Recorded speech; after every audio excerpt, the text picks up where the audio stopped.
Hoje eu tenho a honra de receber um administrador que largou a carreira em um banco para se tornar um chefe renomado no Brasil e no mundo. Hoje ele comanda o seu estrelado Evai, que entre outros títulos tem a sua estrela no Guia Michelin. Ele figura na lista do 50 Best da América Latina, da revista inglesa Restaurant, atualmente na 28ª posição. Durante esses anos ele foi destaque também nas premiações nacionais, conquistando prêmios como Chefe Revelação em 2018, Melhor Prato em 2019 e Melhor Restaurante Italiano em 2020, pela Veja Comer e Beber. Ainda na sua bagagem constam passagens por restaurantes do calibre do Fasano, Girarrosto, Moza Bar, Loi Restaurantino, e ele também conquistou em 2019 a etapa brasileira do Bocuse d'Or, o maior concurso de gastronomia do mundo, considerado esse concurso a Copa do Mundo da Gastronomia. Mas o que define realmente esse cara que está aqui na minha frente é uma simpatia, uma habilidade com pessoas diferenciada. Chefe Luiz Felipe, que honra ter você aqui. Pô, a honra minha, cara. Super prazer estar aqui. Ambiente super bacana, tô até impressionado. Legal que eu tô me sentindo um pouco em casa, que é um negócio meio pub, assim, então já tô mais relaxado. Pode soltar aí a metralhadora de pergunta aí que vou estar tranquilo. Tá Muito bom. Ô Luiz, você tinha um início de carreira desejado por muitos jovens, pô, recém-formado, trabalhando em banco. O que te fez desistir dessa carreira? Foi falta de convicção no mundo corporativo ou excesso de convicção na gastronomia? Cara, acho que não, de maneira nenhuma, nenhum nem outro. Assim, hoje eu tenho uma maturidade maior para entender até a decisão que eu tomei lá atrás, né? Na minha visão, acho que o sistema que a gente tem até para escolher a profissão, né, a carreira, ou o que a gente vai exercer da vida, a gente é muito jovem, assim, pelo menos para mim. Eu acho que você decidir ali, começar a decidir com 16, 17 anos o que você vai exercer de profissão, eu acho que a gente não tem maturidade suficiente para entender. Eu acho que são ínfimas possibilidades aí, né, e nem de se conhecer 100% para escolher alguma coisa. Eu venho de uma família de classe média alta, super quadradinha. Minha mãe é advogada, meu pai era engenheiro civil, super tradicionalista. Profissões clássicas. Profissões super clássicas. Então, era super natural que eu fosse escolher uma profissão super clássica, assim, né? Então, eu fiquei durante muito tempo entre economia e administração, mas eu nunca fui o cara quadrado, né? Eu sou filho único, sempre me sentia um pouquinho diferente, vamos dizer assim, mas também não entendia isso.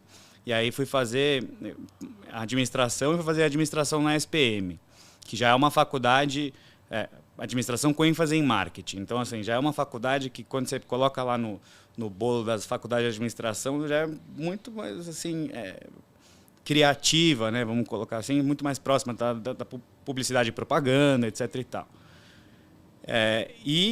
Mas eu também sempre gostei muito dessa história de economia. Eu achava que eu gostava muito do mundo corporativo, da história do banco. Tinha os amigos do meu pai. Meu pai tinha uma turminha que ia muito em casa, assim, uma vez a cada 15 dias, de amigos deles de infância, que eles jogavam pôquer. Então, assim, os amigos deles eram todos bancários e tal.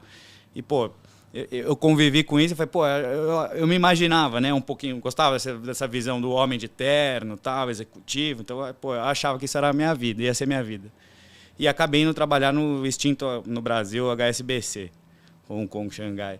E eu fazia análise de crédito para empresas corporate. Era um puta trabalho, acho, instigante e cheio de adrenalina, imagina, assim. Passava o dia inteiro fazendo spread numa planilha lá, calculando o risco para o comercial ainda precificar, que é a parte legal, né? Porque era a parte técnica lá, você ficar planilhando coisa. Durante esse período ali, dos 16 aos 19 anos, cara, a minha vida dentro da minha casa teve um turnover bizarro, assim. Meu pai e minha mãe descobriram que eles tinham câncer assim, num espaço de tempo de 15 dias. Minha mãe teve um câncer no seio, só que era completamente operável e administrável, assim, uma coisa tranquila. Só que o do meu pai era na próstata e já estava em estágio avançado em metástase óssea. Isso com ele mexeu muito, né? Absurdamente. Deixou ele... meu pai era um cara muito boêmio, extremamente boêmio, festeiro, etc. e tal. E ele tinha basicamente... tinha duas escolhas ali, né? Ou ele ia ter uma vida de monge e ter uma sobrevida bacana, ou ele ia viver a vida assim, na maior intensidade que possível para ele aproveitar o restante da vida que ele tinha.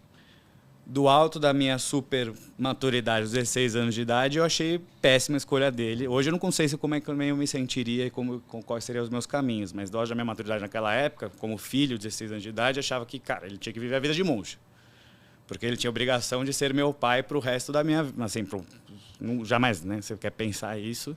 Então eu tinha essa ideia de que ele tinha que ser o monge. Mas ele optou por ser aquilo que ele era, a essência do que ele era, verdadeiro o próprio boêmio.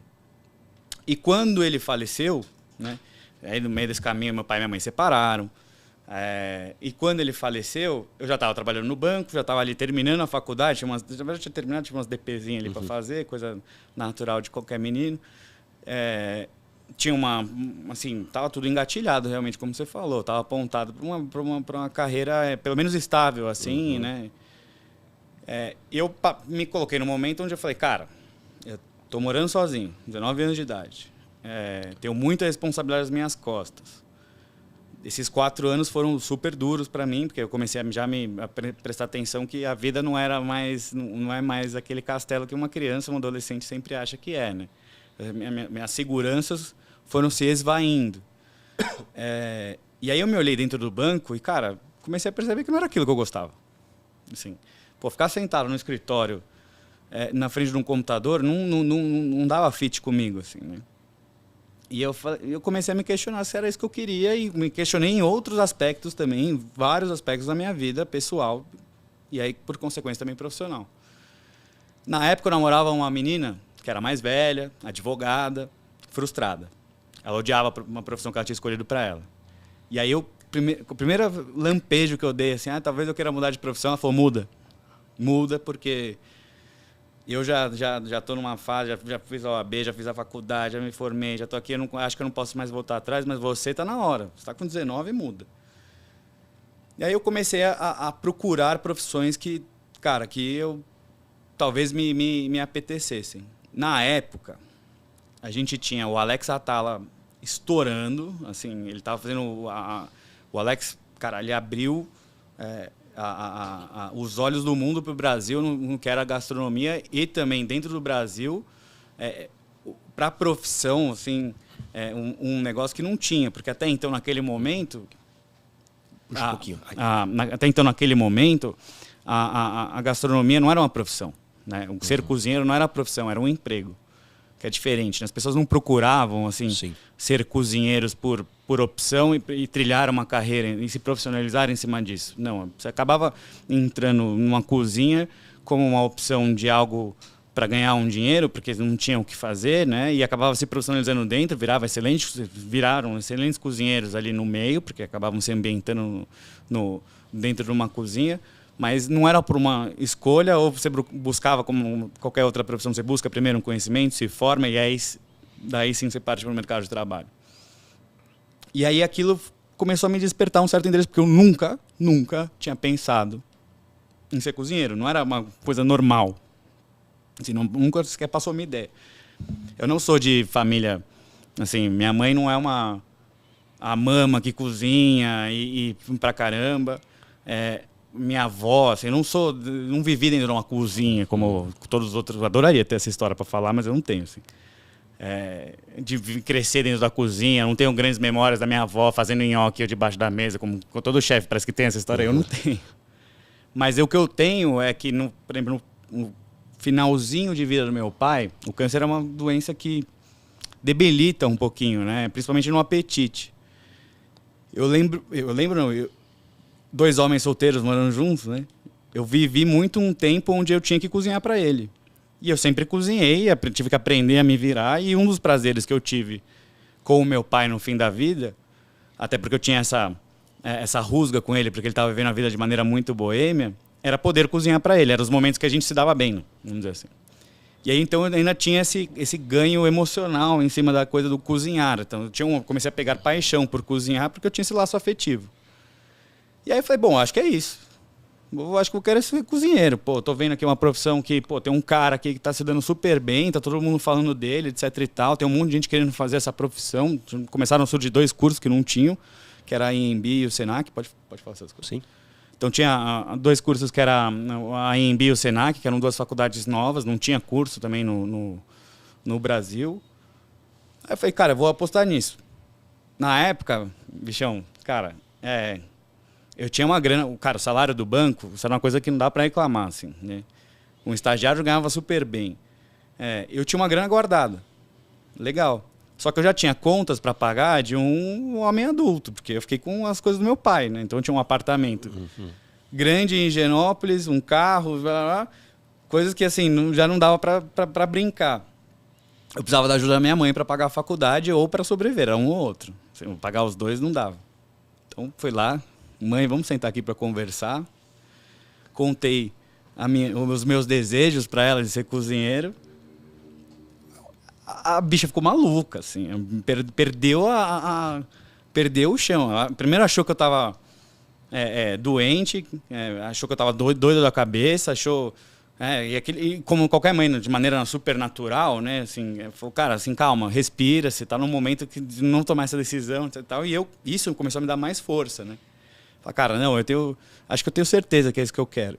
E aí todo mundo ao meu entorno também começou a falar, cara, não faz isso.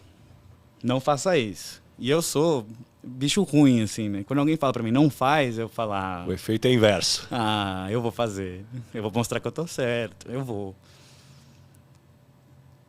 Depois de muita conversa com a minha mãe, eu consegui convencer ela, mas, cara, minha mãe e meu pai me deram uma educação que foi uma coisa que eu acho que me resume muito do que eu sou hoje.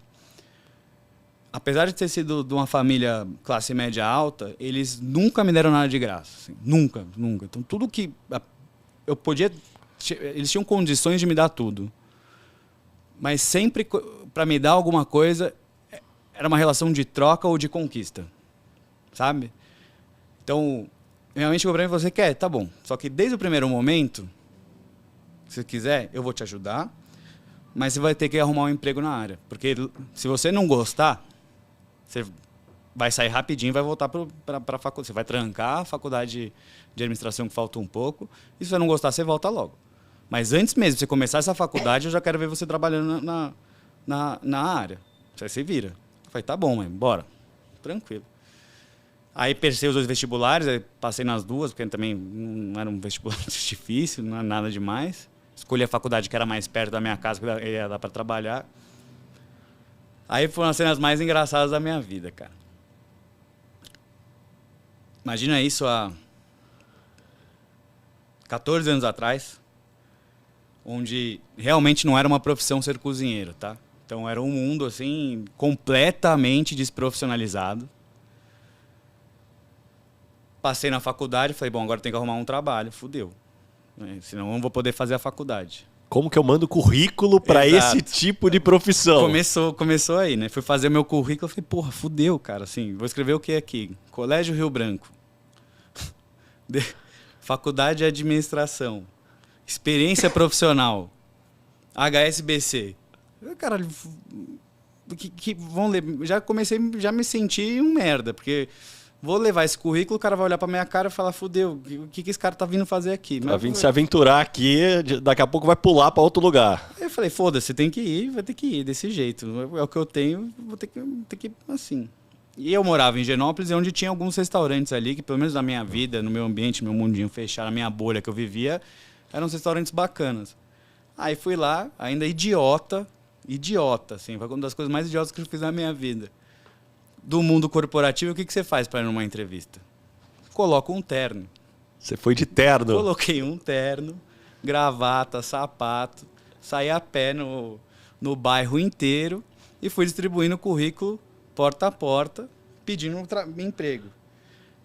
A reação dos cozinheiros, assim, e quem me recebia, era uma das coisas que, cara, os 5 primeiros eu não entendi, assim, porque eu batia lá, oi, tudo bem, posso falar com o chefe?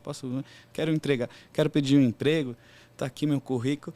O cara olhava pra minha cara, me media, assim, da cabeça aos pés, aí ele fazia uma cara de dúvida, lia o currículo e juro que, assim, você vê a pessoa segurando a risada, assim, de um jeito, cara.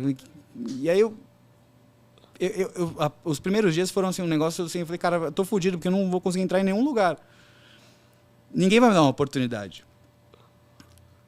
Eis que, quando eu parti para a história do mandar uns currículos online, eu consegui uma entrevista com o chefe, que foi o cara que foi meu padrinho aí na gastronomia, que eu trabalhei 10 anos com o cara, que me deu todas as plataformas até para me tornar o profissional que eu virei dentro da cozinha, que foi o Salvatore Eloy, que na época era o chefe do grupo Fazano, o Fazano já era um grupo, já tinha um Gero, estava fazendo o Gero de Brasília na época.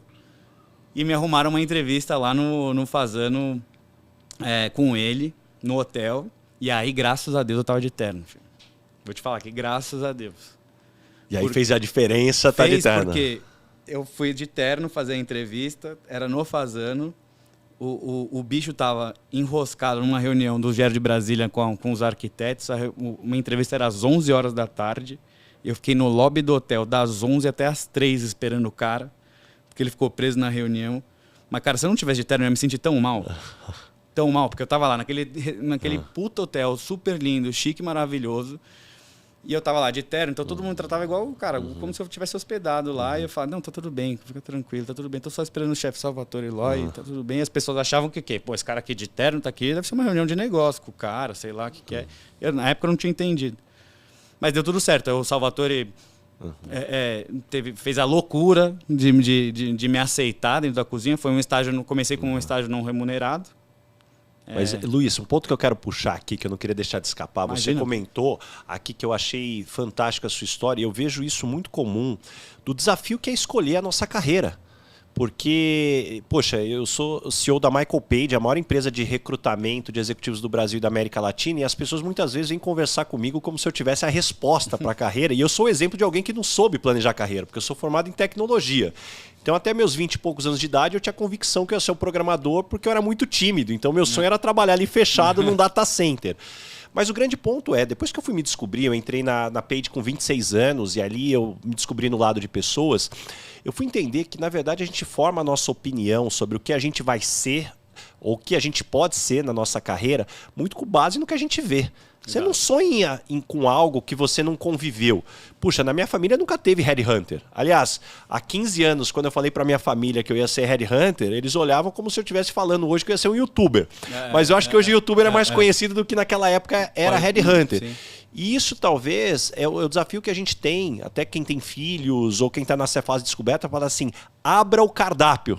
Já que a gente está falando assim, olhe todas as opções, não tome como base só as opções que colocaram na mesa. E aí você trouxe um elemento que eu já queria puxar aqui, a importância de você ter mentores e o quanto isso pode acelerar a carreira. Como que foi isso para você? Cara, quando aí, imagina o universo que eu estava vivendo ali, né? Então eu troquei de profissão, eu tinha acabado de perder meu pai, filho único.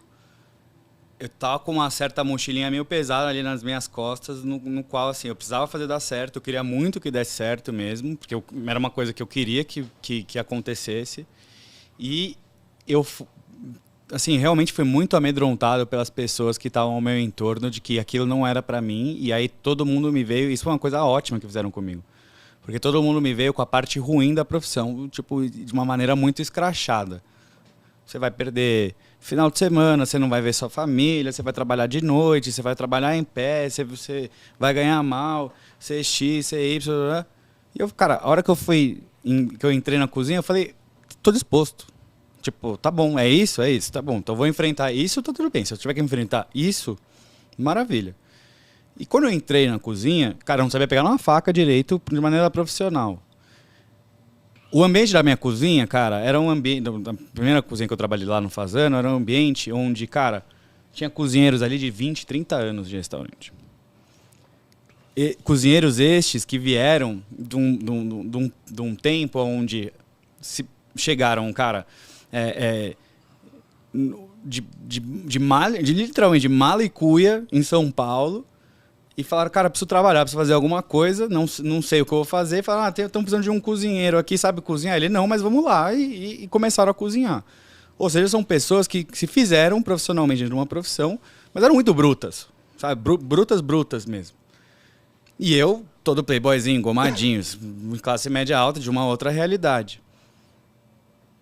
Eu cheguei de uma maneira extremamente muito humilde perante isso. Porque, cara, eu olhava para esses caras, para mim eles já eram deuses. Esses cozinheiros, para mim, cara, eu queria ser esses caras. E eu fui tão certo do que eu queria, do que eu estava disposto a passar, que eu me enfiei de uma maneira naquele submundo da cozinha, que eu tinha uma noção, uma cabeça que assim, cara, eu já queimei um tempinho da minha vida com alguma coisa que, pra mim, talvez não vai fazer diferença. Então eu preciso ganhar esse tempo. Então eu fui me enfiando lá dentro e, de repente, o Loy não ficava todo dia no restaurante. Ele tinha outros restaurantes para cuidar, etc e tal. Quando apareceu a figura do chefe de cozinha, que era essa coisa que você fica idealizando, que hoje em dia não é mais assim, quando apareceu essa figura, apareceu esse italiano impecável, né, com uma doma tão limpa que, cara, assim, juro, podia fazer comercial de qualquer alvejante possível, com um sapato italiano perfeito. E além de tudo, o cara tinha uma figura paternal absurda, assim. Ele é muito gentil, extremamente carinhoso.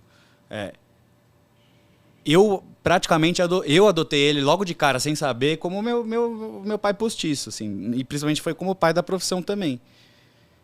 E aos pouquinhos esse cara começou a reconhecer alguns valores meus, assim, né?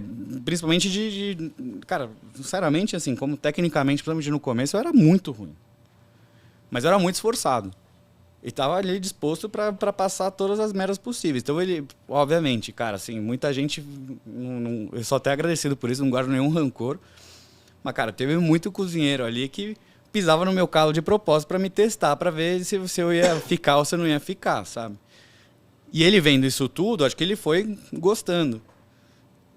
E aí a gente começou a criar uma relação de confiança, e principalmente minha com ele, e eu de idealizar, né, nele essa figura paternal, e ele de reconhecer em mim, acho que um esforço danado, tipo, cara, você não devia estar aqui, sabe? Você não precisava estar aqui, não precisava estar passando por isso. E eu quero passar por isso. Tanto que, meu primeiro emprego, minha primeira função dentro da cozinha foi na pia, sem precisar. Porque acabou o meu estágio, eles tinham me contratado para abrir um restaurante que não abriu, que acabou não abrindo porque, enfim, desistiram de fazer. Eu estava com medo de ser mandado embora. Meu salário era R$790, já estava passando uma pindaíba danada, porque só para parar o carro nos Jardins era R$300 para parar na rua, porque você dava na mão do flanelinha. Aí o cara da pia pediu demissão, eu falei, chefe, vem cá, deixa eu ficar no lugar do cara, que eu estava com medo de ser mandado embora. Eu consigo fazer as duas coisas aqui, ó, e eu vou dar conta. Então, acho que toda essa parte assim começou a criar nele e em mim uma relação muito forte, e ele começou a me dar também, assim, tudo que eu pedia para ele em sentido de conhecimento, que eu pedia em sentido de qualquer profissional, em sentido de insegurança, ou tudo aquilo que eu queria aprender a mais, ou além daquilo das tarefas que eu já executava, ele estava sempre ali disposto, sabe? Eu tinha uma confiança nele muito grande. Eu, principalmente, acho que partia ao contrário. Primeiro você precisa ter alguém que você confie, de maneira legítima, né? Assim, de uma maneira assim, não de puxa-saquismo. Então é uma diferença muito grande entre você puxar um saco e você olhar para alguém e falar, cara, eu quero aprender realmente. Respeito, exatamente. Respeito, admiração. Você quer aprender, você quer, cara, assim, absorver e colaborar. Absorver e colaborar. Uma relação. E essa fase de aprendizado é uma fase bastante dura, porque ao mesmo tempo você tem todas as inseguranças, como você falou, sempre vai vir alguém que vai pisar no seu calo. E à medida que você foi crescendo, que momento que você olhou e falou assim, cara, dá pra pensar, dá pra eu sonhar grande. Pô, eu vou ser um chefe Michelin, pô, vou jogar meu restaurante. Quando que foi a virada que você falou assim, agora eu posso sonhar? Você consegue lembrar do momento que você falou, agora vai? Eu consigo bastante, até porque, pra mim, eu já comecei a sonhar muito grande quando eu decidi ser cozinheiro, porque quando eu decidi ser cozinheiro e fazer essa profissão, eu já fui, obviamente, eu sempre fui muito ambicioso. Sempre fui um cara, assim, acho que mesmo de maneira involuntária, mas sempre quis me colocar entre líderes, sempre quis estar ali, sabe, assim, sempre quis estar liderando alguma coisa, sempre quis estar assim. Onde eu sempre me senti confortável até. Então, quando eu decidi ser cozinheiro, eu sempre quis, eu sempre almejei a posição de ser chefe de cozinha, mas nunca desrespeitando a profissão de ser cozinheiro. Sempre, assim, comecei a me apaixonar por ser cozinheiro, mas eu queria ter meu restaurante, eu queria ter uma posição de liderança dentro de uma cozinha. Quando eu entendi toda a logística, que eu demorei um tempo ali dentro para entender o que era uma cozinha, o que é uma brigada de cozinha, o que é um restaurante de verdade, o que é ser um chefe de cozinha, comecei a entender várias coisas que talvez eu nem entendia da profissão. E aí entendi o que era ser o braço direito de um chefe de cozinha, que era a posição de ser o subchefe, né? Que é o seu tipo, segundo no comando. Que é o cara que mais se foge na cozinha. Assim. Você é o cara que tem que dar o expor, você é o cara que tem que dar o abraço, você é o cara que tem que fazer a compra, você é o cara que tem que fazer tudo naquela porra. Assim. Basicamente, o chefe ele fica com toda a responsabilidade, mas são outros níveis de responsabilidade até. E aí, pra mim, quando eu descobri isso, eu falei, cara, é isso que eu quero. Pra mim, sonhar grande na época era aquilo, né? É essa posição que eu quero. Pra mim já tá bom aqui. Porque eu comecei a ter umas noções assim, falei, cara, quantos cozinheiros tem no Brasil?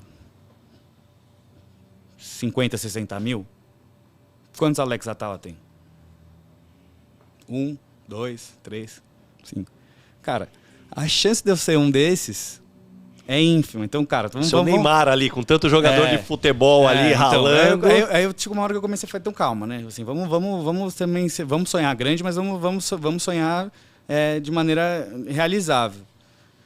Eu galguei toda a minha parte profissional para chegar nessa posição, até o momento que eu cheguei, cara. Eu virei braço muito cedo até, de maneira muito cedo, braço direito do Loi.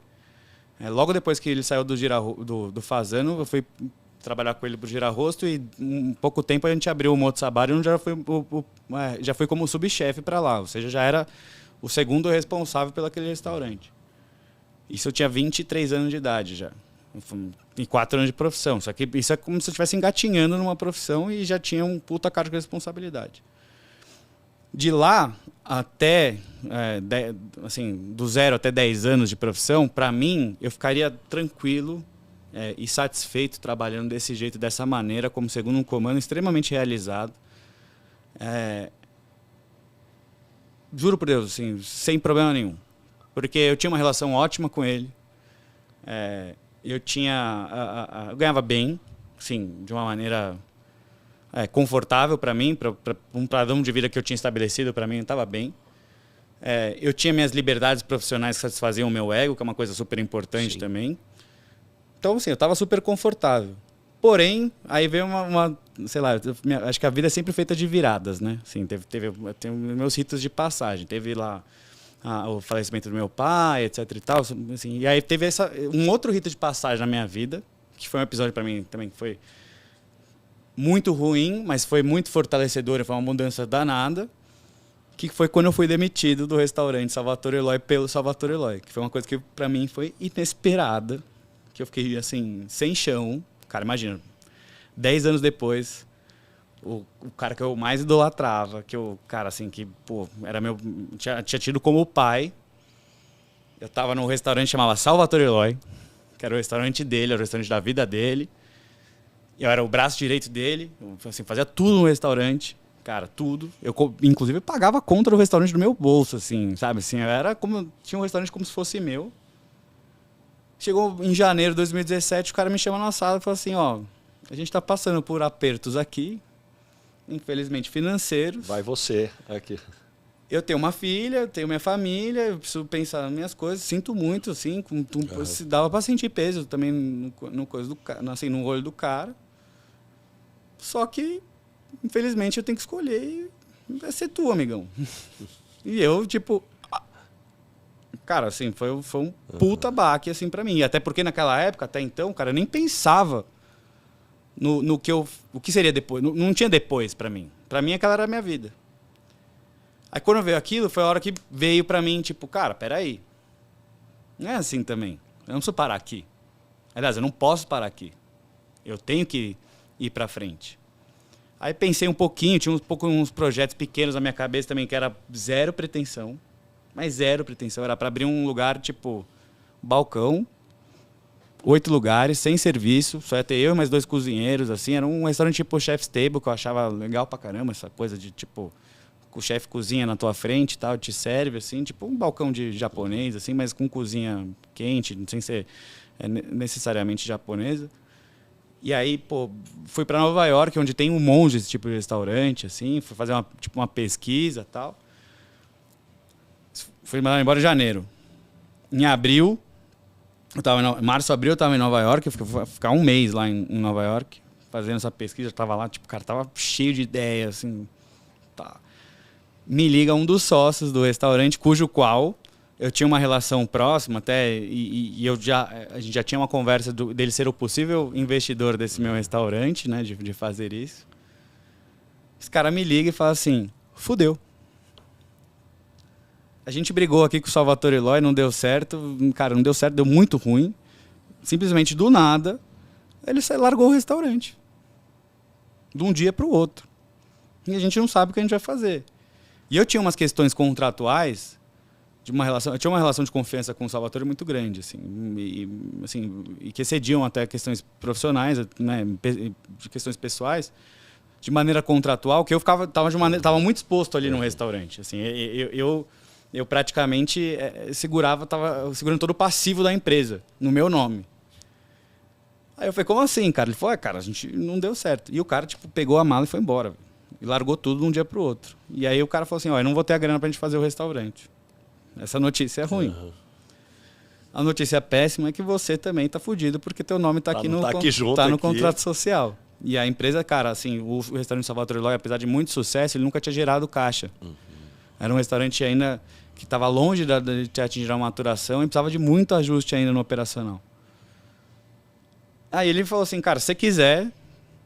Tipo, se você quiser, assim, só tem essa escolha. Assim. Se você quiser, você volta, a gente faz alguma coisa aqui, em vez de a gente fazer um restaurante novo, até porque não tem sentido, eu não tenho grana, a gente faz alguma coisa aqui e a gente faz aqui o seu restaurante. Aí eu falei, não. Falei, cara, jamais vou fazer isso porque para mim tem uma questão também de respeito hierárquico, assim, que eu falei, não vou fazer isso com o Salvatore Eloy, não vou pegar um restaurante que era dele e botar, que isso, não posso, não, mas sabe, não posso sucedê-lo, não tenho nem esse estirpe, não tenho nem essa coisa. Não. Só que aí voltei pro Brasil, comecei a pensar e comecei a, cara, quer saber, cara?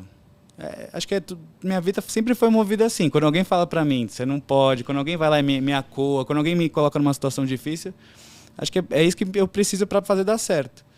E foi aí onde surgiu o Evai, que nasceu o Evai. Porque até o Evai, ele é onde era o Salvatore Eloy. Uhum. Ele é uma empresa que é sucessória do restaurante Salvatore Eloy.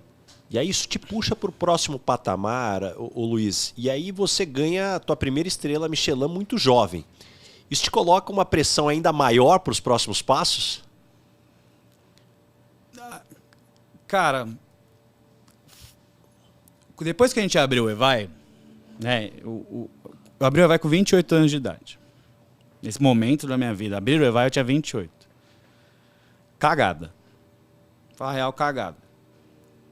Não tem como, assim, profissionalmente, alguém ter estrutura emocional para montar uma brigada de cozinha, para gerir um restaurante, para ser sócio e gerir um restaurante, seja qualquer nível que for, tá?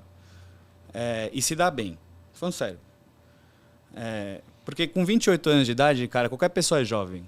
Não importa quanta maturidade você tenha, quanta maturidade emocional você tenha, você ainda tem ímpetos de qualquer juventude hormonais, né? Questões até físicas e hormonais. Você tem a parte excelente, muito boa de qualquer jovem, que, cara, é muita força de vontade, que é muita energia, que é muito tudo, muita geniosidade, mas você tem também a parte muito ruim. Eu pequei pra caralho nesse começo. Pra caralho, errei pra cacete. Em determinado momento, cara, eu lembro do dia que a gente recebeu a visita do inspetor do guia Michelin lá, não sei o quê, e eu falei, que é isso? Isso foi um estalo pra mim. Eu falei, que é isso? O cara veio aqui? Como assim? Um cara desse olha o quê? Cara, sei lá, ele come, igual você for num restaurante, ele come. Mas não tem um checklist que você sabe aí do que ele vai olhar? X, mistério. Eles têm os padrões deles, assim, a gente tem uma super... Eu sempre tive essa curiosidade eu também, de saber. eu adoraria saber, cara. Eu adoraria saber, porque se eu soubesse, cara... Já ia jogar com gabarito é mais fácil. Eu montava o negócio e gabaritava, assim, com certeza. Mas, cara, não faço ideia. Mas basicamente, eles avaliam uma questão de experiência, até porque você tem restaurantes muito distintos, estrelados, né? Pô, tem, tipo, fui no Japão, cara, é um yakitori, churrasquinho de frango... tem nada a ver com o Evai. Assim. O Evai é um restaurante completamente rebuscado e um yakitori churrasquinho de frango é outra coisa. Mas quando veio esse cara, assim, eu falei, cara, que é isso? Isso aqui tá acontecendo mesmo? É possível a gente ganhar uma estrela Michelin, cara? Porque pra mim era tipo uma criança querendo ser astronauta, aí depois você começa a ficar um pouco mais velho e fala, não dá pra ser astronauta, vamos fazer outra coisa. E aí, quando o cara tava lá, eu falei, cara, talvez a gente consiga. E aí, isso começou a virar meio que um drive da minha carreira, assim. Eu falei, cara, não, eu acho que vamos atrás disso aí. Isso aqui é importante e, cara, isso aqui, se a gente conseguir, cara, porra, se isso for possível, o cara veio aqui e tem uma possibilidade, vamos atrás disso. E aí, quando a gente ganhou a estrela, o cara veio em 2018, aí teve a primeira premiação lá que a gente não ganhou, isso foi uma puta frustração pra mim. Aí veio 2019, a gente ganhou. Isso foi um divisor de águas pro Evai. Porque não só... Cara, prêmio é muito importante pro ego, faz muito bem, esses reconhecimentos, etc e tal. Eu, de certa forma, fico um pouco receoso de ganhar tanto prêmio, porque, como você falou, coloca muita responsabilidade, mas não é uma responsabilidade que não é que vem da gente, mas vem dos outros. Tem muita expectativa que vão criando em cima de você e são expectativas que a gente não controla. As pessoas vão idealizando em cima de você coisas que você não tem controle. Mas existe um negócio que é muito importante, que ninguém pode desprezar, que se faz muito bem pro negócio, para a empresa. Porque isso atrai muito cliente. Só que o prêmio vem como reconhecimento. Isso é uma coisa que ninguém entende, né? Não é que no dia que a gente ganhou uma estrela Michelin, a gente virou outra coisa. A gente já era. Tanto que o cara foi comer durante um ano, eles fazem uma avaliação durante um ano. Então, eles fazem umas 3, 4 visitas por ano, né? Então, durante um ano, eles eram essas visitas. E aí, então, a gente ganhou uma estrela. Então, ou seja, durante esse ano, a gente já era o que a gente ganhou. Correto? Só que quando a gente ganhou essa estrela, tudo parece ter mudado dentro do restaurante. Em termos de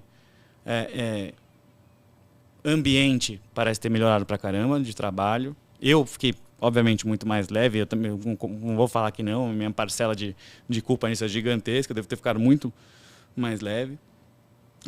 Mas financeiramente as coisas pularam da água para o vinho. Oportunidades de trabalho em geral pro restaurante e para mim cresceram de maneira gigantesca. Logo depois a gente engatou a entrar no 50 Best. Aí logo depois, sabe, as coisas começaram a tomar proporções gigantescas que, cara, mitigar o impacto que tem, por exemplo, esses reconhecimentos, essas tarimbas para o negócio, é até imbecil. Assim. Você fala que, pô, não, eu não gosto de prêmio, eu não quero ter. Cara, isso é muito importante, mas é porque as pessoas reconhecem muito mais valor nisso, até do que eu. Para mim, era assim, um sonho, porque assim, vou ganhar uma estrela Michelin é virar Jedi.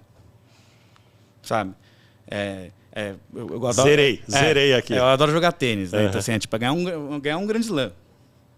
É isso, entendeu? Assim, pra mim era isso. Agora, pros outros, cara, tipo, você agora é outra coisa. Você virou um outro tipo de restaurante, você tá em outro patamar. E a gente, cara, pra gente internamente, não era. A gente continuou servindo a mesma coisa, continuou fazendo o mesmo serviço, continuou...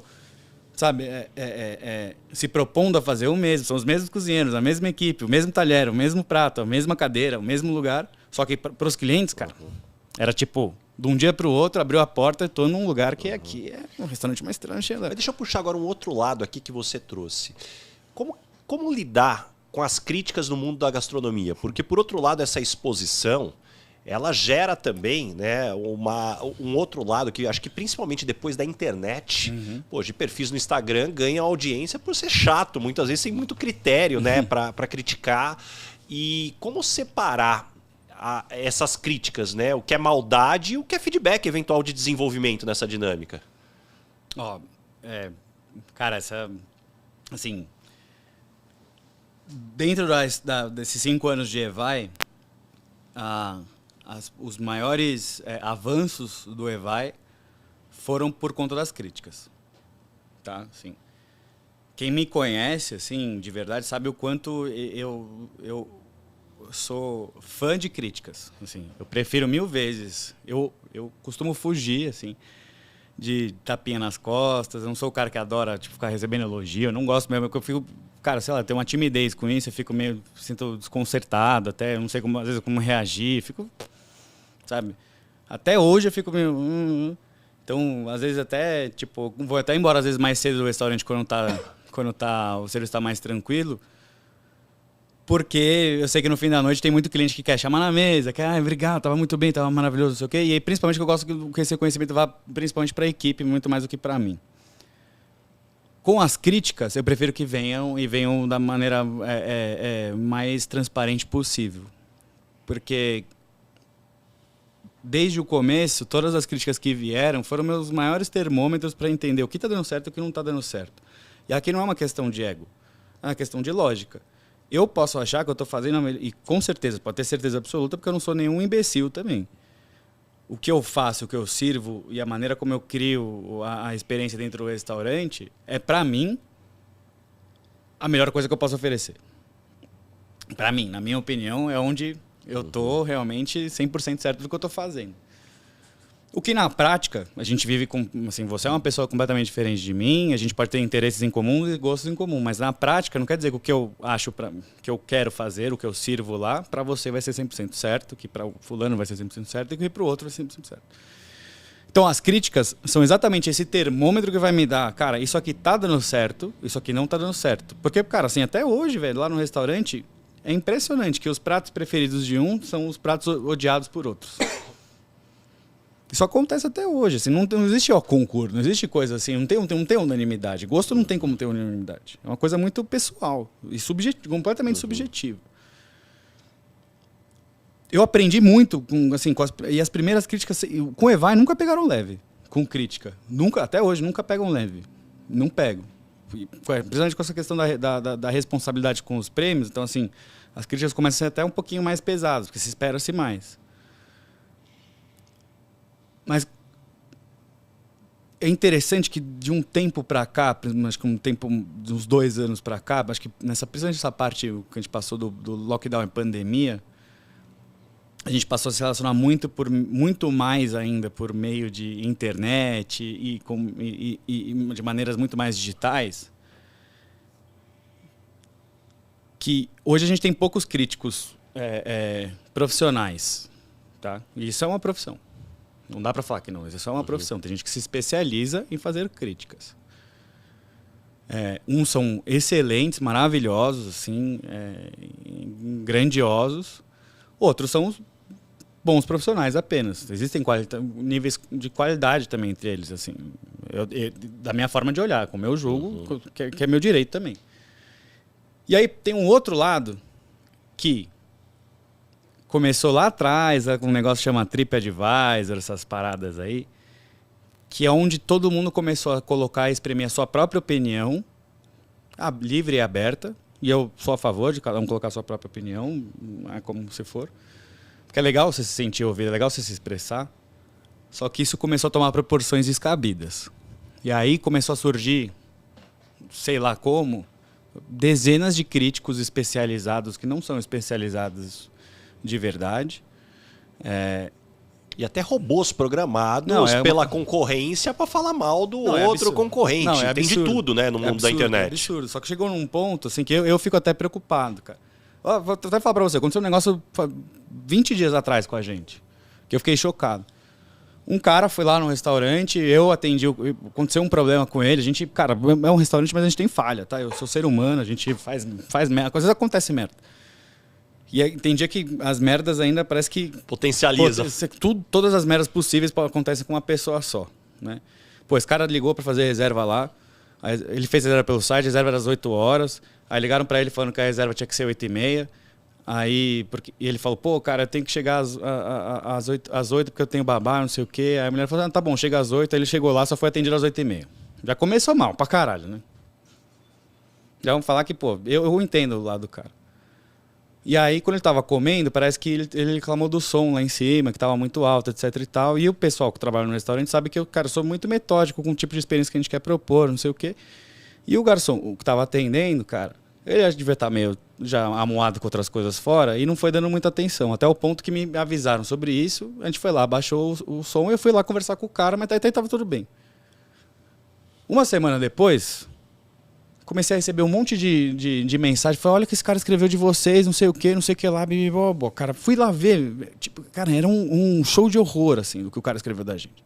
O título era assim, hoje consigo considerar que o Evai é o pior custo-benefício do Brasil.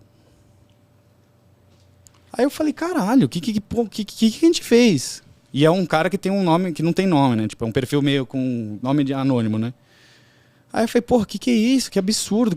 Aí, só que a gente faz um trabalho com todas as eras que a gente recebe lá, assim, de ter o nome, de entender quem que a gente está recebendo, de tentar customizar o atendimento, a experiência, etc e tal. Então eu descobri quem era a pessoa e lembrei que eu fui na mesa e que eu conversei com a pessoa. Aí eu peguei o telefone e liguei pro cara. Assim, mas toda vez que a gente tem um problema com algum cliente, qualquer coisa, a gente liga. Não sou eu que ligo, mas dessa vez foi eu que liguei, porque era um caso para contornar é importante. Aí falei com o cara no telefone, falei, pô, o que aconteceu? Ele me explicou detalhadamente. Falei, pô, cara, que merda, não sei o quê. E aí eu dei um certo esporrinho nele. Falei, cara, deixa eu falar uma coisa pra você na boa. Você tá começando agora aí, você tem, sei lá, seus 40, 50 mil seguidores, sei lá o quê. Bichão, assim, tecnicamente, tinha algum problema na sua comida? Ele falou, não. Falei, você comeu alguma coisa queimada? Uma coisa estava fora do ponto? Salgada? Ele falou, não tinha. Falei, então, posso falar uma coisa na boa? Você tem todo o direito de não gostar da minha comida. Todo o direito. Todo o direito, cara. Mas você não pode falar que eu sou o pior custo-benefício do Brasil. Porque vai custar caro porque a gente gasta muito para fazer o que a gente oferece. A minha margem, por exemplo, de lucro lá não é maior do que... Eu te juro que é menor do que qualquer outro restaurante que você for. Tenho certeza absoluta. Se for naquele restaurante que vende camarão congelado, por exemplo, a preço de camarão fresco, é muito maior. Aquilo é um custo-benefício ruim. O meu não. Você pode não ter gostado. Eu sei que a gente teve falhas de serviço com você de atendimento, mas assim, custo-benefício é outra coisa. E por favor, cara, tu começa a ter responsabilidade nas coisas que você escreve. Porque tem muita pessoa que te segue lá, entre 50, sei lá, 60 mil que você tem, cara, que, poxa, nem faz ideia do que a gente serve, do que a gente faz. Ou talvez nunca vai ter a possibilidade de ter a grana para ir num restaurante desse e você está demonizando um lugar que... Não é por aí a história. Não é por aí. Então, assim, toma cuidado, porque eu aprendi isso logo cedo, assim, pô, às vezes eu postava umas coisas, aí eu via os caras falando assim, onde você comprou esse tênis? Eu falei, cara, mas calma, por quê? Tipo, os caras querem comprar o tênis que eu tô usando só porque me viram na foto. Não é assim. Então eu comecei a ter muito mais responsabilidade nas minhas mídias sociais por conta disso.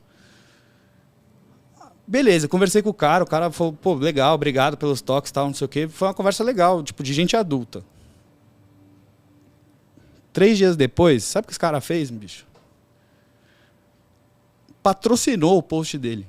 Eu nunca vi isso na minha vida, velho. Um cara, assim, fazer uma crítica sobre um lugar e patrocinar para atingir mais pessoas. Cara, isso foi uma coisa que eu falei, cara, o mundo tá acabado, velho. Assim, porque você pegar, fazer uma crítica pesada, negativa, com palavras que, assim, foram de uma... Uma coisa é você fazer uma crítica e eu colocar lá, cara, olha, tal e tal coisa, aconteceu isso, não sei... Porque eu perguntei pro cara, mas você não gostou de nada? Ele falou, não, isso era bom, isso eu adorei, isso não sei o quê. E aí, cara, eu quando eu vou fazer uma crítica, por exemplo, se eu fosse fazer, como qualquer crítico faz, você vai colocar prós e contras. Porque a crítica é para que é? Para você, sim, né, consumidor, chegar ao seu a sua opinião. Não impor a opinião dos outros. Isso chega a ser até um negócio, vai para um lado de conversa, assim, mas de um negócio sociopolítico que é horrível, assim, né? Ter em sociedade. Você só pode consumir o que eu quero que você consuma. O que eu acho que é certo você consumir. E olha lá. É uma imposição até, né? E aí, cara, quando eu vi que o cara patrocinou esse negócio, eu falei, cara, tá acabado. Porque se o cara tá, tipo, querendo se promover em cima de um negócio... mas aí você já entende claramente que não existe o que você faça, né? A estratégia, muitas vezes, de algumas pessoas, que eu acho que é isso que a internet né? A estratégia da treta, ela constrói muito mais rápido do que a estratégia de uma construção sólida ali. E você estava falando de ingredientes. Uma coisa que me chama muito a atenção, e eu talvez com a minha cabeça super racional, é a habilidade que um cara como você tem de combinar ingredientes que não necessariamente são óbvios. Como que é o processo criativo, cara? Abre um pouquinho essa caixa preta aí, é tentativa e erro, não tem química por trás. Como funciona? Cara, tem de tudo, assim. Hoje o Evai ele tem um esqueleto, uma caixinha que eu chamo caixinha criativa, né? A gente trabalha com paralelos entre Brasil e Itália, tá? A gente recebeu aí, logo depois da abolição da escravatura, principalmente na região do Sudeste, milhares de italianos aqui no Brasil que assim, foram importantíssimos para a fundação do Estado de São Paulo, principalmente, né? Em vários aspectos, né? Isso deixou heranças para a gente culturais gigantescas. São Paulo hoje ele tem dezenas de outras culturas, dezenas de outras de maneira muito forte, mas assim, 1 a cada 3 paulistas são descendentes italianos, né? Ou diretamente ou indiretamente. E aí a gente trabalha exatamente, né, não necessariamente como pegar um prato de cozinha italiana e colocar ingredientes brasileiros, mas como se essas duas relações ainda, como se esses dois países, essas duas culturas continuassem se relacionando, um influenciando um ou o outro de maneira equivalente. Porque a gente passou também um puta tempo aqui, né, dentro do Brasil principalmente, apreciando demais, muito a mais aquilo que vinha de fora do que aquilo que a gente tinha aqui dentro.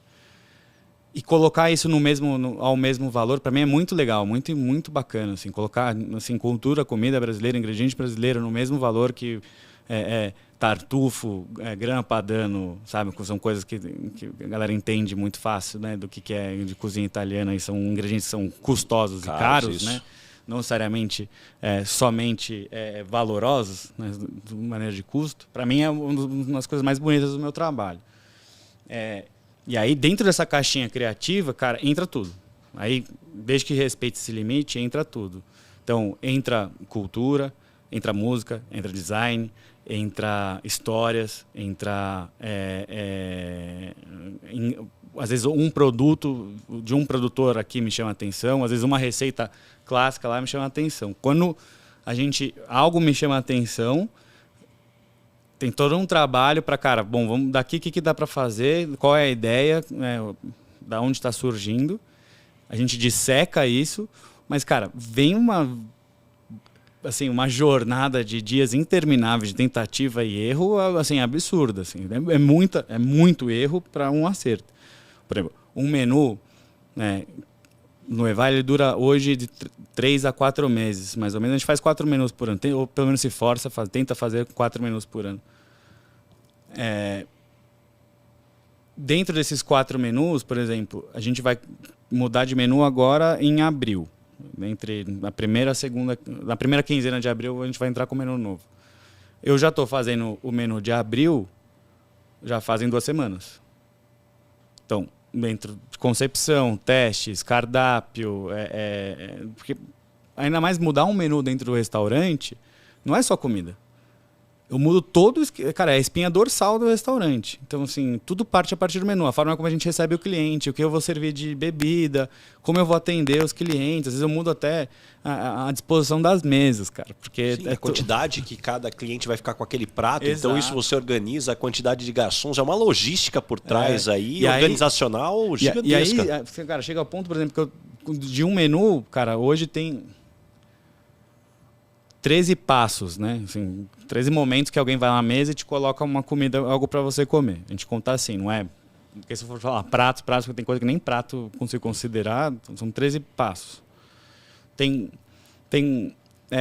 de um menu, eu chego a montar assim 20 passos e aí eu tenho que, para encaixar, para fazer sentido, porque uma coisa é eu fazer isolado, aí eu faço outro isolado, outro isolado. Na hora que eu vou juntar tudo isso aqui num bolo só, para isso aqui fazer sentido, muita coisa já não se aí faz sentido sozinho, num conjunto já não faz mais sentido. Então aí eu tenho que tirar, vai saindo fora, vou afinando.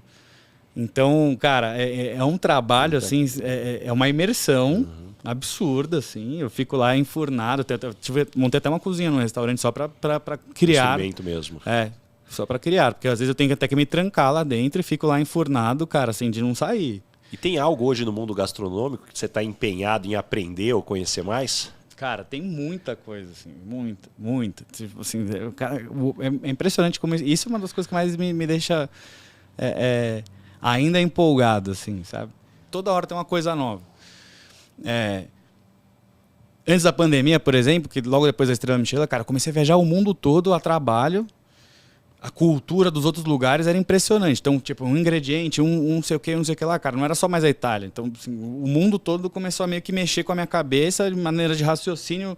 Às vezes não era o ingrediente ou uma cozinha do Japão, ou não sei o que, mas, cara, a maneira de pensar já mexia do jeito que eu tava cozinhando. Isso muda muito. Parece um negócio pequenininho, mas muda muito, cara, o dia a dia do trabalho. Hoje, cara, assim, aí, pô, e a cozinha vive de modismos. Assim, igual moda, sabe? Igual design, igual tudo, né? A gente tem tendências. Então, teve um pouco tempo atrás, por exemplo, que é um pouquinho mais recente, teve tipo a história dos fermentados, cara. Pô, fermentado, cara, é um mundo que, pô, tipo assim, é impressionante até onde você consegue ir com isso e o quão longe você vai com isso, porque começou lá com o René no Noma. Começou não, né? Pelo amor de Deus, não posso falar isso. Mas quem começou a ganhar muito corpo com o trabalho que o René faz no Noma, e isso depois que ele lançou um livro, cara, no mundo todo você começa a ver gente fazendo fermentado de um jeito assim, assado. E são produtos que começam a ter características assim, tão particulares e únicas, que são coisas lindas e maravilhosas, igual um vinho, por exemplo. Né? De uma certa forma, você para pensar assim, ao nível de uma fruta. De individualidade. Basicamente, você consegue chegar no mesmo produto, entre aspas, né? Então, hoje eu tô, cara, assim, fermentados é uma das coisas que até hoje eu não consegui me desvincular ainda, que sempre tem aí, dentro do Evai, cara, tem muita coisa que a gente chama de trabalho invisível. Porque como eu entendo que tudo é modismo, né? Ou às vezes fica em excesso, né? Então, cara, tudo que é bandeira aí eu começo a ver, cara, tipo, paleta mexicana, entre aspas, né? Que é fácil de entender. De repente tem uma loja de paleta mexicana em cada esquina, em todo o shopping, não sei o quê. Cara, isso acaba sendo até ruim, você não quer mais ver paleta mexicana na sua vida. Eu não fico promovendo isso. Então a gente acaba se adotando das técnicas ou do produto, etc e tal, mas, cara, isso tá ali como base, escondido, né? Tá como... tá intrínseco. Então, assim, hoje, por exemplo, fermentados faz muita parte. Uma coisa que no começo do Evai não tinha tanto, mas hoje faz muita base, muito corpo do que constrói, por exemplo, os sabores do Evai hoje em dia, entendeu? E até pra gente deixar uma dica aqui para talvez quem está começando ou tem esse sonho, hoje, quando você olha para o seu dia a dia, você é um chefe que também precisa ser empreendedor ou um empreendedor que também precisa ser chefe? Cara, eu tenho vou te falar assim, eu sou muito feliz, muito contente e assim não mudaria nada na minha trajetória nem no momento que eu estou hoje. Mas eu tenho que falar, assim, eu tenho que ter a responsabilidade de dizer que assim, profissionalmente, assim, hoje eu faço muito mais do que eu não gosto e daquilo que eu me decidi fazer. Assim, 90% do meu tempo. E aí aquela coisa que eu falei, pô... Eu só acho que é só criação, né? Tô um dia inteiro quando eu falei que eu queria ser subchefe lá atrás, que eu falei aquela história toda, era exatamente isso. Porque ser subchefe pra mim é a melhor coisa que tem, cara. Porque você fica na cozinha, você vive a cozinha, você cozinha de verdade. Seu ambiente é a cozinha, seu mundo passa a ser a cozinha. A partir do momento que você vira chefe, acabou, cara. Você vai cozinhar muito menos. Muito menos. Mas assim quando entra algum cliente no restaurante e fala que tem alguma restrição ou que não gostou de um prato, por isso que eu adoro também, a parte que eu adoro as críticas, é o dia mais feliz da minha vida. Sim, hoje é um desafio. Sabe por quê? Porque é a hora que eu vou para dentro da cozinha, vou lá na câmara fria, que tem, assim, o paraíso, é o Walt Disney dos produtos, vou lá, escolho alguma coisa e vou cozinhar e vou pro fogão, sabe? Porque senão, cara, eu faço o dia todo RH, pagar conta, negociar com o fornecedor, que até hoje a gente vive, todo mundo acha que é sonho e é lindo, maravilhoso, né, ter Estrela Michelin e restaurante premiado, mas assim, cara, a pandemia afetou todo mundo, até hoje a gente vive resquícios disso. Então é negociar com o fornecedor, Cara, botei um sofá no escritório do restaurante, juro por Deus, quase um divã para sentar com os funcionários e conversar com eles. Estou falando sério. Cara, os compromissos são muito mais fora do que dentro da cozinha hoje em dia. Muito mais, muito mais. E eu entendo que isso faz parte até da estrutura que o restaurante hoje tem, entendeu? Assim, E quando você fala de formação de time também, né? Exato. O desafio. Agora até um ponto, ô Luiz, tem o que eu chamo aqui do momento Headhunter. Tem alguma pergunta que você sempre faz nas entrevistas para contratar alguém para o seu time, ou alguma coisa muito específica que você sempre olha? Cara, assim, acho que hoje a entrevista, por incrível que pareça, é muito mais minha para eles. É bizarro isso, mas assim, eu me preocupo hoje muito mais. Eu tenho uma coisa de tentar identificar a postura corporal, porque o currículo para mim realmente não significa nada. Significa, mas não significa, entende? Porque eu já vi muito profissional que tem currículos fantásticos, mas na prática não entrega nada, como gente que, cara, vem, exemplo eu, mas assim, gente que... Qualquer correlação com o mundo corporativo não é mera coincidência. Não precisa ser do mundo corporativo. Às vezes pode ser, cara, um cara que simplesmente, assim... Pô, tinha um cara recentemente num restaurante que, cara, simplesmente falou, cara, no meio do nada, Santa Catarina, pegou um ônibus e foi lá, eu quero trabalhar com vocês. E, pô, foi super bem, sabe? Então, às vezes, uma coisa não tem nada a ver com a outra, mas, assim, é muito mais uma questão de, pra mim, pode ser um achismo meu, mas de brilho no olho, vontade de se mostrar, estar afim. Mas aí, com isso, vem a minha parte, que é o que eu falo. Assim, é uma entrevista que vem ao contrário. Né? Sou eu de colocar, literalmente ter a responsabilidade de colocar toda a realidade que existe por trás do Evai.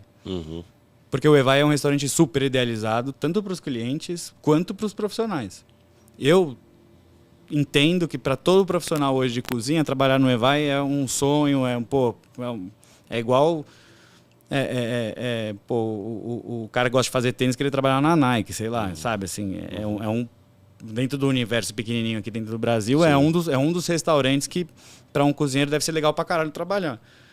Só que as pessoas acabam esquecendo, né? Que assim, para um trabalho ser entregue daquela forma, pô, tem um esforço, né? Tem um nível de competência, tem um nível de comprometimento, tem um nível de muita coisa ali por trás que não é para qualquer um.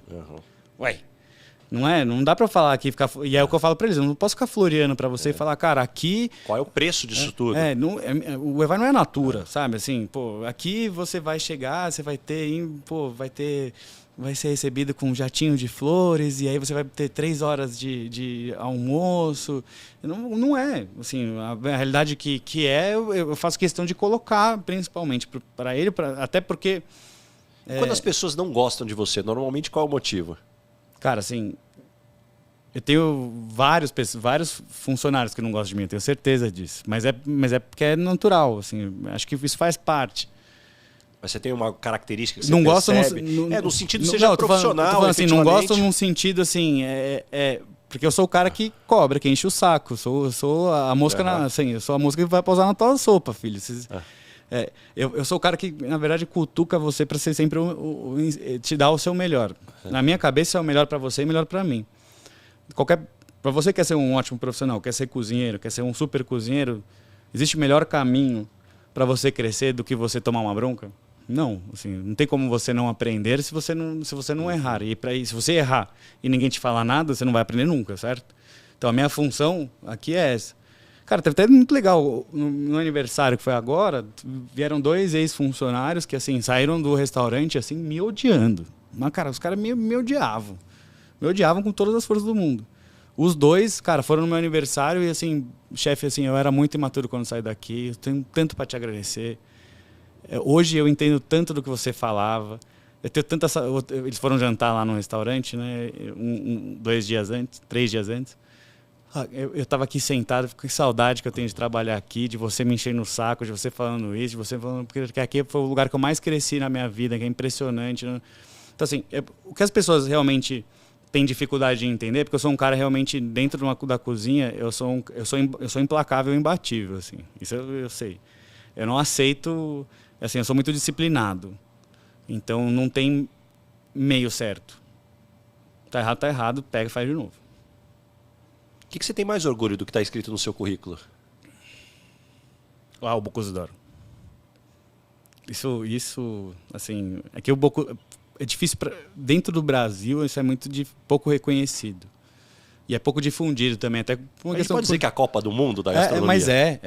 Mas com certeza. Mas com certeza. Assim, é que na França, você não tem noção do tamanho, na França e na Europa, você não tem noção do tamanho que é isso. Cara, assim, são 30 mil pessoas sentadas numa arquibancada com vuvuzela gritando e, assim, absurdo. Assim, é um negócio me arrepia até agora.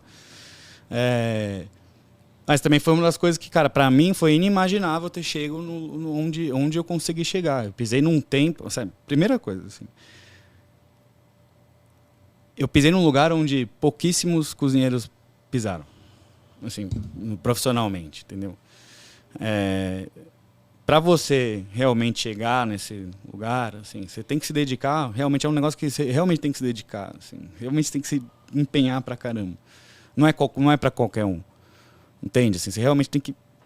Sabe? Foram 2 anos da minha vida que eu dividi com metade... E ainda dividi isso com o restaurante recém-inaugurado. O que não é a realidade de ninguém que participa desse tipo de competição. Nos outros países mais avançados economicamente, o governo subsidia.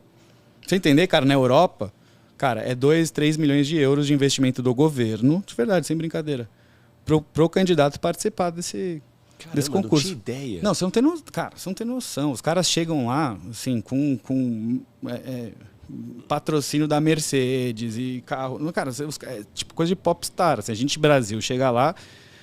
Ralando tive que deixar alguém no meu lugar aqui enquanto eu saí. É o Ibis indo pro Mundial, assim, sério. Mas estamos lá e foi lindo e foi maravilhoso. Zero condições de você chegar de maneira competitiva, obviamente. Mas, tipo, estar na final já é uma coisa absurda, porque você passa, né? Você tem as etapas, tem a seleção nacional, depois você tem a seleção continental e aí tem a final. Então, assim, só de você passar na continental já é uma coisa, assim, grandiosa. E chegar na final também, por consequência, chegar na final já é uma coisa para pouquíssimos.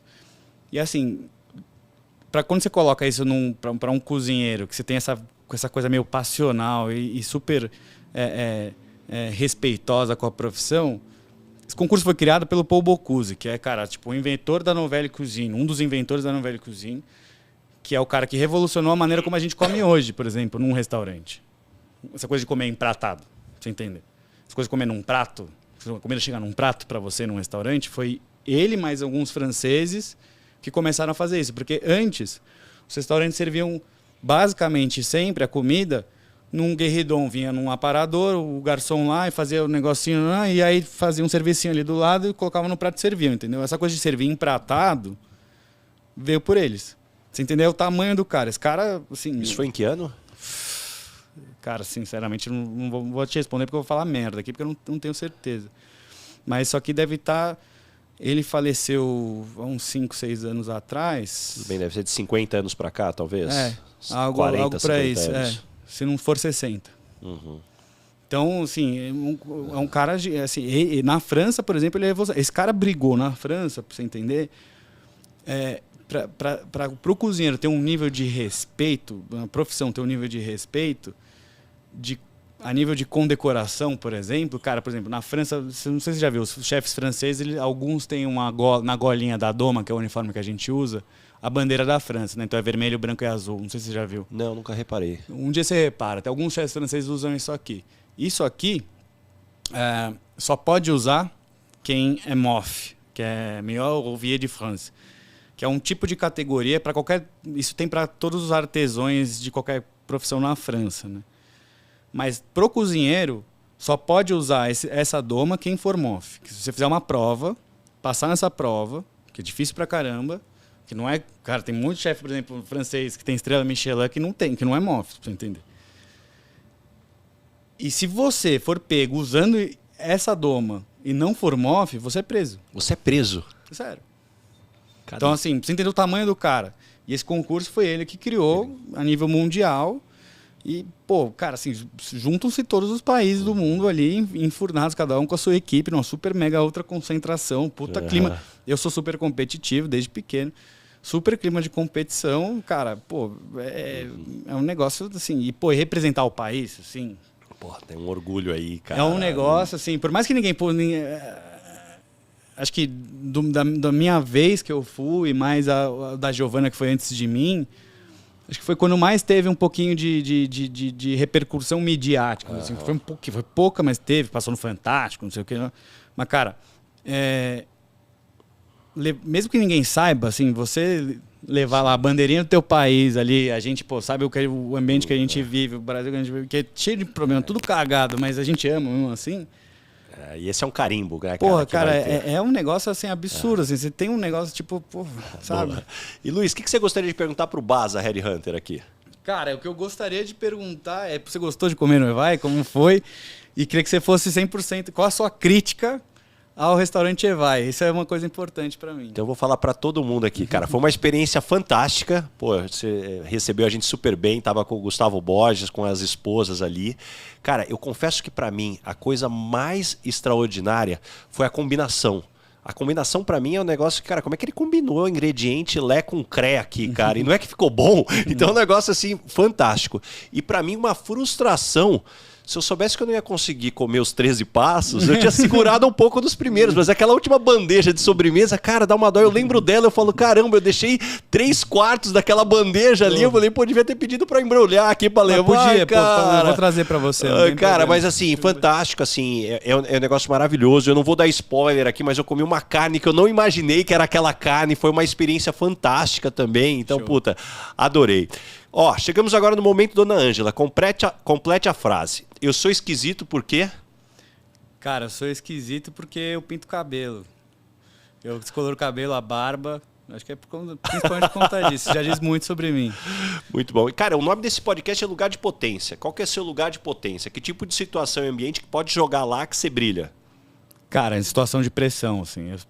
Eu vejo isso principalmente na cozinha. Cara, assim, eu sou um cara que toda vez que me colocam de uma maneira acuada, assim, não que eu não fique nervoso, mas toda vez que a vida me colocou em situações de fraqueza ou de envergar, é impressionante como isso me colocou sempre como um trampolim. Isso é uma coisa que eu admiro muito em mim mesmo, sério. Assim, eu até fico, caralho, sempre quando eu acho que eu vou quebrar, vem um salto maior pra cima. Brick or break. Uma verdade que as pessoas não costumam dizer, ninguém te conta, e na sua opinião é fundamental para ter sucesso. Sorte. Sorte é imprescindível. Eu conheço gente, por exemplo, eu conheço profissionais que tiveram mais oportunidades que eu, estavam mais preparados do que eu, cozinham melhores do que eu, são pessoas mais fantásticas do que eu e não conseguiram chegar metade do caminho da onde a gente chegou, porque talvez não tiveram a mesma sorte que a gente teve. Sorte é também um dos fatores principais para ter sucesso. E não tem porquê. É determinante? Não. Mas ela é muito importante. Eu concordo com você. A sorte ela não tira o seu mérito. Mas é importante você reconhecer que ela ajuda em momentos fundamentais. Ela contribui muito, sem dúvida nenhuma. E me indica 3 pessoas bacanas para eu convidar para esse podcast ter uma conversa como essa que a gente está tendo. Tá, vou te indicar um outro cozinheiro que talvez não seja tão... aliás, é um dos cozinheiros que eu mais admiro. Eu sempre... Uma das coisas que eu sempre falo, cara, esse cara devia ser talvez tinha que estar entre os mais reconhecidos do Brasil, porque ele tem uma história fantástica, mas é um cara, assim, tão alto astral, que dá tanta risada, que, assim, 15 minutos de conversa com ele, parece 5 segundos, que é o Renato Carione. Cara, assim, foda pra caramba, manezinho de Santa Caterina, mas já tá erradicado aqui em São Paulo há muito tempo. Deixa eu ver, quem mais? Eu não quero ficar no meu mundo, senão parece que eu só vivo com cozinheiro também e ficar muito pequeno.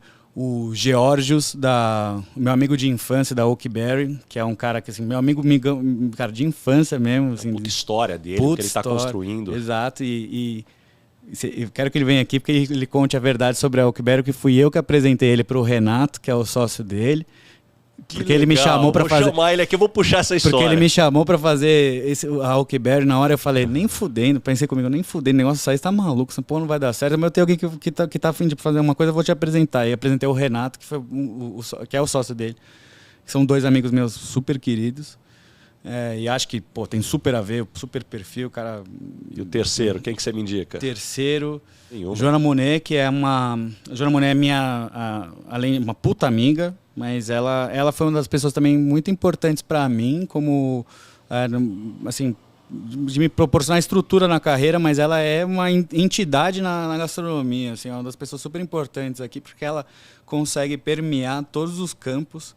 Ela não é brasileira, ela veio da Espanha, bailarina, mas é a única pessoa que eu conheço no mundo que vai em todos os lugares, juro por Deus, em todos os lugares, em todos os restaurantes do mundo, e ela é respeitada assim de uma maneira que você fica de boca aberta, assim, é impressionante. E além de ser uma pessoa engraçadíssima, engraçadíssima. E tem uma pergunta aqui que eu não deixo de fazer para todos os convidados, Luiz. O que é felicidade para você? Cara, felicidade é você ter consciência da plenitude daquilo que você tem na sua mão, assim. Acho que é isso o mais importante, porque toda vez que eu me sinto às vezes um pouco infeliz, é sempre quando eu tô olhando aquilo que eu não tenho, saca? Assim, é sempre quando eu tô, puta, isso não aconteceu, isso não deu certo, isso não sei o que. São sempre coisas que eu tô olhando pro futuro e que eu não tive ainda, mas toda vez que eu tô feliz realmente, é quando aquilo que eu tô olhando, tudo aquilo que eu já tenho, já tive, né? Ou que está ao meu redor. Então, assim, felicidade é você ter consciência plena daquilo que você tem. Isso, para mim, e se manter nesse estado de consciência é muito difícil, né? Que a gente está sempre ou olhando para o passado ou em demasiado, de uma maneira torta, porque não é errado isso, né? Aliás, é super importante, mas de maneira torta olhando para o futuro. Você não pode olhar para o futuro e deixar que o futuro te deixe triste. Não, ele tem que te engajar. Então, para mim, felicidade é isso. Luiz, adorei. Antes de encerrar, queria deixar um presente aqui para você. Você falou da Nike, então um óculos da Nike aqui para você. É mesmo? O nosso parceiro aqui, a Machon, que é distribuidor e fabricante de muitos óculos aqui no Brasil, entre eles os óculos da Nike. Eles estão sempre com a gente, presenteando aí os convidados aí, ó. Então, olha só, hein? Surpresa mesmo, hein? Combinar com o estilo aí, ó. Pô, vai ficar... fechou, hein? Olha só, hein? Muito bom, hein? Muito bom. Boa, pô, obrigado, cara. Obrigadaço. Sério. Luiz, pra gente fechar agora, como é que as pessoas te encontram? Que projetos que vem pela frente? Deixa teu recado aí pro pessoal que quer continuar te acompanhando. Cara, bom, tenho meu perfil aí nas redes sociais, @LuizFelipe, é Felipe com I, depois do F. Mas o meu primogênito e lugar de trabalho principal é o Evai, onde eu tô a maioria do meu tempo. Eu tenho mais 2 restaurantes, para quem não sabe. Eu tenho o Evita, que é um bar, tratoria, pizzaria, vamos dizer assim, que é o filho mais novo do Evai. É tudo aquilo que o Evai deixou de ser, ele abraçou. Então ele é o mais casual, ele é mais despojado, ele é mais pro dia a dia, ele não é um restaurante necessariamente de fine dining e para comemorações. E tem o Fat Cow, que é uma hamburgueria sensacional no Itaim, que fica na rua Iaiá. E, cara, eu não posso dar spoiler dos próximos projetos, mas tem muita coisa bacana. Acompanhe aí na rede social que vem logo mais muita coisa. Mas tem alguns aí que a galera pra quem me acompanha já sabe, para vir aí. Tem o Blue Cookie, que é um negócio que começou na pandemia, que é genial, que foi um cookie que a gente começou a vender, na verdade, para compor a renda dos funcionários que ficou sem a caixinha, no garçom ficou sem, principalmente os garçons ficaram sem a caixinha durante a pandemia. E aí a gente começou a vender de maneira online e isso vai virar uma loja física, né? Que demais. Que continua até hoje, ele está vendo até hoje, ele continua compondo, meses depois com a volta da caixinha, ele compõe uma renda a mais para os funcionários. É uma empresa que, na verdade, é nossa, mas o produto Blue Cookie, a renda do lucro é completa, toda destinada para eles. E vai virar uma coisa maior e mais parruda também, vai ser um bake shop. Então, esse foi spoiler, bom, já foi. Então, primeira mão para você. Olha lá, aqui, primeira mão aqui. E é isso. Muito bom, muito bom. Luiz, que honra ter você aqui. Honra muito minha, obrigado honra mesmo. Obrigadaço. Tamo junto. Valeu. Valeu, Baso.